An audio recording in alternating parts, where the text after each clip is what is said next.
Veneiden ostot emme ikinä nappii. Meikäläinen osti viime vuonna 2 venettä, joista kumpikaan ei toiminut. Tää vene on ollut ihan sikatyömaa. Mut kattokaa, tässä me ollaan. Aurinko paistaa, ollaan merellä ja ollaan me saatu täällä 1 metri kalakin. Tällä videolla tuutte näkee, mitä me ollaan tehty tälle veneelle. Ehkä opitte samalla jotain, koska me ollaan ainakin opittu kaikki. Kaikki kantapään kautta. Ei muuta kuin mennään videon pariin ja tämmöstä setti on luvassa täällä kanavalla jatkossakin. Et tervetuloa tsekkailemaan, kun pari perusjätkää puuhastelee.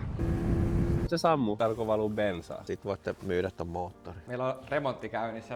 Käytiin just hakemaan meidän eka vene. Millainen vene se on, Rob? Se on tämmönen jenkki kuule. Tää on meidän käytännössä toka vene molemmille. Meillä on semmoset basic-veneet vaan tätä ennen ja me mietittiin tätä aika pitkään, tehtiin vähän tarjouksia ja loppupeleissä päätiin semmoiseen ratkaisuun, joka oli ehkä hyvä. Tosiaan meidän veneeksi valikoitu tämmönen Key Largo, tämmönen jenkki heittokalastusvene. Me ostettiin tää, koska me tykätään tällaisista heittokalastuskeskipulpettiveneistä. Ja tähän hintaan, mitä me tää ostettiin, niin ei kyllä saa vastaavaa. Tästä tuli traileri, 60 Evinrude E-tekki, keulakone. Ja hydrauliohjaus. Tästä näkee pulpetin. Aika komea. Mitäs me maksettiin tästä? Maksettiinko me liikaa? Se on sopiva hinta. Voidaan kertoa sen verran, että keulakoneesta puuttuu kaukosäädin. Koneessa on tosi iso potkuri. Tuommoinen 13,5. Ja vähän pitää verhoilla uudestaan. Se vähän repsottaa. Muuten vene on suht siistis kunnossa. Ja pohja varsinkin. Pohja on tosi hyvässä kunnossa. Kaikki näyttää niinku ihan hyvältä. Me ei hirveästi näistä E-tekeistä tiedetä, mutta kyllä me siinä varmaan pärjätään. Me ollaan kuultu huhuja, että ihan hyvä kone. Tunnit ei ole koneesta tiedossa. Eli vähän ostettiin niinku pieni riski, mutta me haluttiin harrastus. Kyllä. Puuhasteluvene. Puuhasteluvene. Täällä on muuten ikuinen takuu annettu tolle pohjalle. Onhan se. Me käydään tässä vielä koeajolla. Pääsette kohta sinne mukaan. Mennään katsoa, miten tää toimii. Ennen kuin lähdetään vesille, niin ajateltiin tsekata bensa. Bensa on aika näästin näköistä ja jotain vettä siellä oli pohjalta, tästä ei nyt hirveän hyvin näe. Me pumpataan ne kaikki ulos. Laitetaan tuoretta bensaa. Koeajolla, mitä tää kulki? 25 ehkä meni hyvän sekällä. Ja tämän pitäisi mennä 30, mitä me ollaan tutkittu. Jotain meillä on pielessä. Ainakin tää bensa on nyt sen näköistä, että ei ehkä anna kaikkea irti. Muita mahdollisuuksia voi olla se liian iso potkuri, jos se on liian iso. Tai pahin tapaus, täällä veneen pohjan alla on jotain vettynyttä materiaalia, mikä tekee tästä satoja kiloja painavemman. Kertokaa kommenteissa, että minkä väristä bensaa Suomessa. Onks tää niinku pahan näköistä? Uusi kaukosäädin on haettu ja yhdistetty ja mä katsoin, että ainakin se kääntää tätä.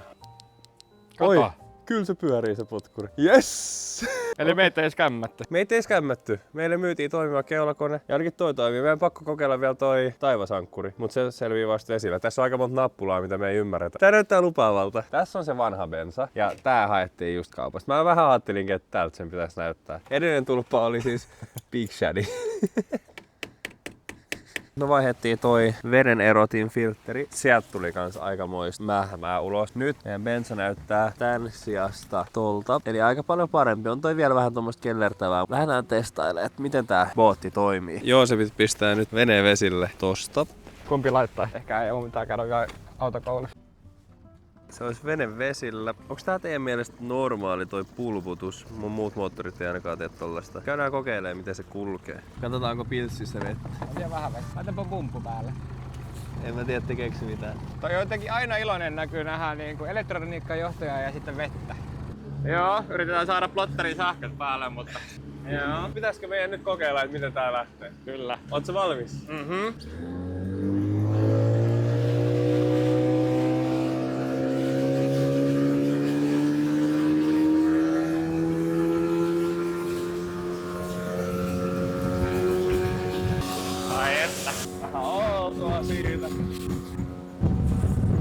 Joo. Se sammuu. Se sammuu. Semmonen. Onneksi meillä on toi keulakone, joka toivottavasti toimii. Lähettiinköhän me nyt vähän liian pitkälle liian nopeasti? Kokeillaan pumpata tota bensiiniä. Niin, kokeilepa starttaa. Noniin. Meillä on vaan bensa-ongelma. Joo, laitetaan nyt ainakin tää keulakone tässä vaiheessa sit testiin, jos meillä on tämmönen tilannekerta päällä. Ai. Joosepit liikenteessä. Tervetuloa Joosepin elämään. Potkuri päälle ja laitetaan jänikselle. Se kyllä vie meitä. Pikkuhiljaa. Se ainakin niinku toimii. Toivotaan, ettei lopu akku keuliksesta. Okei, se lähti eloon. Siis mun diagnoosi on se, että toimiks meidän bensapumppu? Kun täydellä kierroksilla se ei niinku jaksanut imeä sitä bensaa. Tai sitten jotain paskaa. Mut ajellaan hetki, kun se nyt puhdistuu siellä. Ajellaan hetki. Joo. Kummalta puolelta pitää väistä? Oh shit, nyt tekee tää sääntä. Me otais vähän kaasu pois. Sammuuko? Sammuu. Sama juttu. Tää on joku bensa-ongelma kyllä. Tää on taas tällaisia juttuja, mitä ei tietenkään koeajolla tapahdu. Eli vinkkinä, jos menette veneelle ja koeajolle, niin ajakaa ihan reilu lenkki. Ajakaa vaikka 20 minuuttia tai jotain. Me ajettiin 5 ja se ei nyt ihan riittänyt. Onneksi meillä on melan mukana. Pitäisikö meidän lähteä takas rantaan? Juu. Täällä sitä keulakoneella taas puksutellaan satamaan, että kyllä se sammuu uudestaan. Ja... Mennään ostaa juttu kerrankin toimiva paketti, mutta ei oo. Mutta onneksi me maksettiin kuitenkin tästä toimivan veneen verran. Ainakin keulakone toimii, voi olla kyllä tyytyväinen. Kuunnelkaa, meidän keulakone alkoi pitää tämmöistä ääntä. Ehkä te kuulee. Tulee?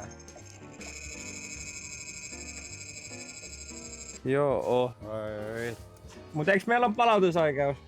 On, joo. Ainakin jos mikä ei toimi, niin voi tulla pitämään piknikkiä tähän satamaan. Ehkä joku luulee, että meillä on hieno toimiva vene. Kaikki meni pieleen, mikä voisi mennä. Perjantaina ei ajallakaan, vaan mennään remontoimaan. The next day. Me ollaan ehkä keksitty, mikä syy oli, että kone ei käynyt kunnolla. ChatGPT sanoo meille. Se kertoi meille, että kun tän asentaa, niin se pitäisi täyttää bensalla ja voidella tää moottoriöljy tää tiiviste, jota me ei tehty.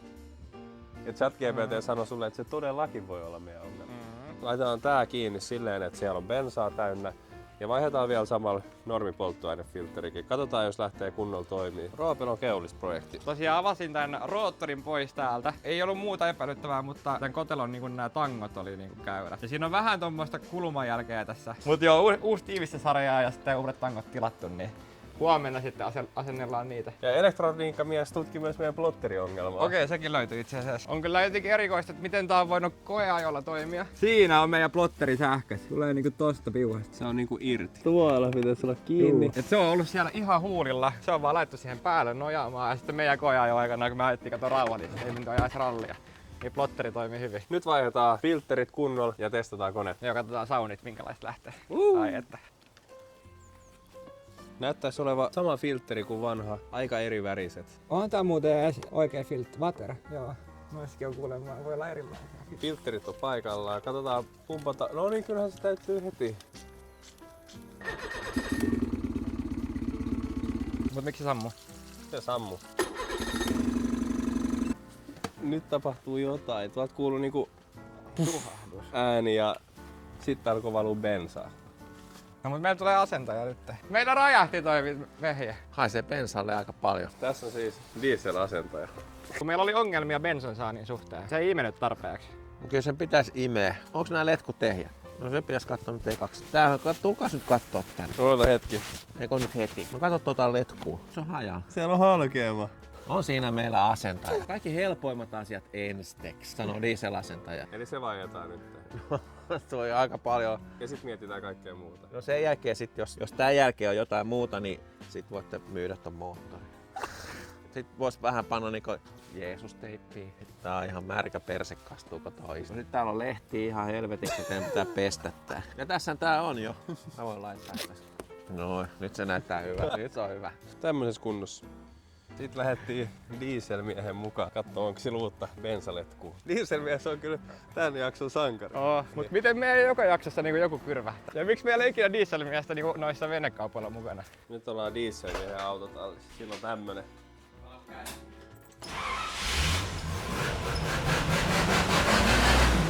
Semmonen. No niin, siellä on uusi bensaletku paikoillaan. Katsotaan mitä tapahtuu.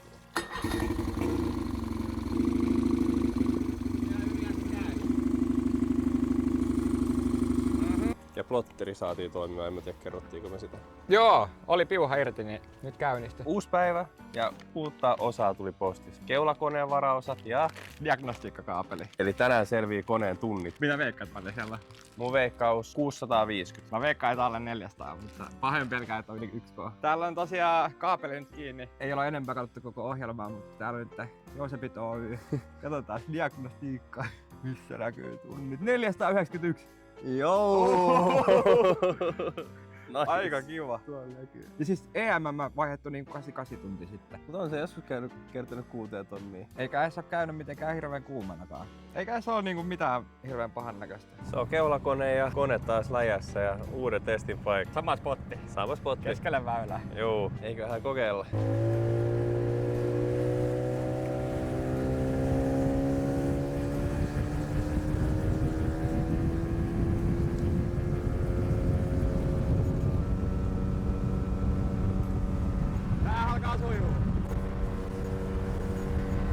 Meidän moottori on pysynyt käynnissä tähän asti, eli siirrytään keulakoneen testaukseen. Meillä on nyt testissä tää taivasankkuri-ominaisuus ja ainakin se tos tekee hommia ja suht paikalla ollaan pysytty. Viimeksi kun te näitte meidät vesillä, mikään ei toiminut. Nyt meillä toimii kaikki. Tänään laitetaan vene kunnolla testiin, eilen otettiin vaan taas nopeat. Tänään mennään kalalle ja eka pestään vene kunnolla. Niin tänään haasteena on vielä saada kala tällä veneellä. Katsotaan mitä mereltä saadaan. Suoraan kaislikko. Nyt ollaan tallissa. Meillä on remontti käynnissä. Viimeksi kun ollaan oltu kalassa, niin ei toiminut vene oikein hirveän hyvin. Että alkoi pätkimään, ei kertonut yli 3 tonnia ei päästy plaaniin, niin jäätiin sitten Kirkkonummelle. Vettä tankissa, se on meidän diagnoosi. Ja tosta voi katsoa, meillä on siis nyt niin kiinteä tankki täällä, niin nyt pitää selittää, että missä sitä vettä menee tankkiin. Miten meidän perämoottori voi? Mä luulen, että tehojen loppulo johtuu siitä, että meillä on tulpis 0,9 millin rako. Pitäisi olla 0,78, niin se voi vaikuttaa. Ja sitten meillä on tässä tämmönen watervalve pump, mikä 2,5 tonnin kierroksissa niin alkaa tunkea tonne pakokaasun puolelle vettä. Niin sit se vähän niinku puristaa ja sit se 2 tahtia ottaa lisää tehoja sit, niin se oli tukossa. Ja tänään testataan, että toimiiko se. Me tehtiin eka testi tuolle watervalvelle, mikä siis pitäisi tuoda 10 heppaa lisää. Niin mä ymmärrän, että 50 heppasessa sitä ei oo ja 60 heppasessa ainoa muutos on se ja ohjelma. Jonkun verran se tuo lisää se teho, mutta se ei toimi tosiaan. Siis muutama tippa sieltä tulee, mutta ei tule semmoista virtaavaa suihkua. Niin en tiedä onko vika nyt niinku pumpussa vai onko siellä niinku imupuolella jotain paskaa, mutta tutkitaan. Joo, tarvittaisi tommonen watervalve-pumppi ja 489 € kaupasta, niin ei käy. Täällähän YouTubesta löytyy tämmönen Marko Immonen, kenen E-Tech-videoita ollaan katseltu ja sen takia mekin ollaan ammattilaisia.